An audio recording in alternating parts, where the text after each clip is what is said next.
Gledate Gorenjska poročila na GIF TV. Majda Suljanović-Hodžić, direktorica Ljudske univerze Jesenice, najprej seveda lepo pozdravljena tudi v letu 2024.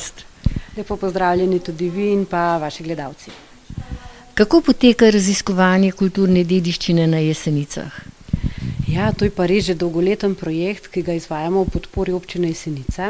In sicer ne sami, ampak skupaj z Gornjesavskim muzejem Jesenice in pa občinsko knjižnico Jesenice. Že 18 let ga izvajamo in v decembru je izšla knjižica z naslovom Kako so na Jesenicah preživljali prosti čas.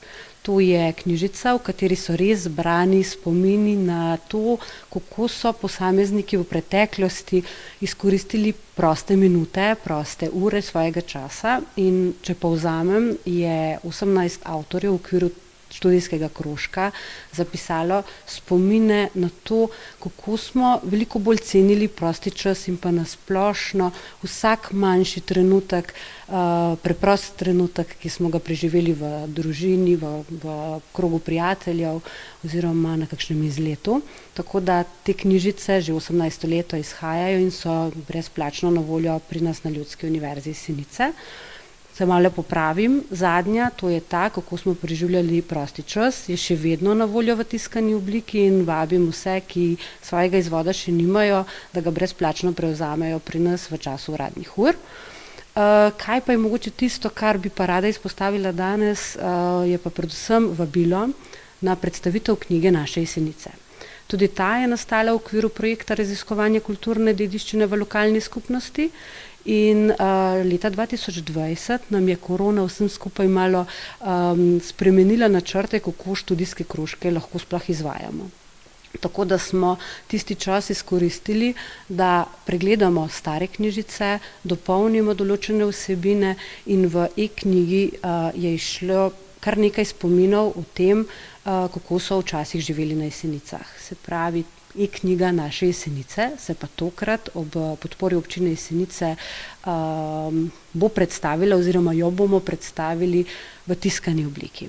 Gornjesavski muzej Jesenice bo izdal knjigo in 6. februarja ob 7. popoldne, se pravi ob 19. uri, bo v Kolpernu predstavitev knjige Naše Jesenice, tako da toplo vabljeni. Pripravljate pa se tudi na nov projekt Temeljne kompetence. Tako je, tudi to je novost na Ljudski univerzi Jesenice in sicer smo bili uspešni na razpisu Ministrstva za vzgojo in izobraževanje in pridobili sredstva za izvajanje tega projekta. Temeljne kompetence pot do uspeha.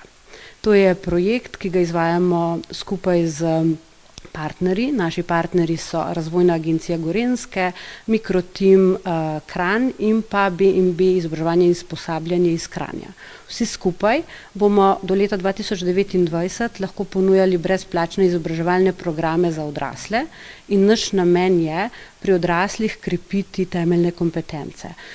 Zdaj, kaj lahko trenutno razkrijem oziroma povem, je to, da bomo začetek februarja na naši spletni strani razpisali kar nekaj brezplačnih programov. Mogoče odkrijem majčkeno z vsebinskega vidika, kaj to bo. To bojo večinoma računalniški programi, programi za učenje tujih jezikov, za učenje slovenščine. Zakaj? Osredotočili smo se na te vsebine zato, ker je ciljna skupina projekta so odrasli na Gorenjskem, prednostno pa bomo v projekt vključevali tujce, starejše od 55 let, ki so še vedno aktivni in pa niže izobražene. Tako da na Gorenjskem bo široka paleta brezplačnih programov vse do leta 2029 možna ob podpori Ministrstva za vzgojo in izobraževanje ter Evropske unije. Več o samem projektu pa bova povedali v mesecu marcu, za danes pa hvala lepa. Najlepša hvala.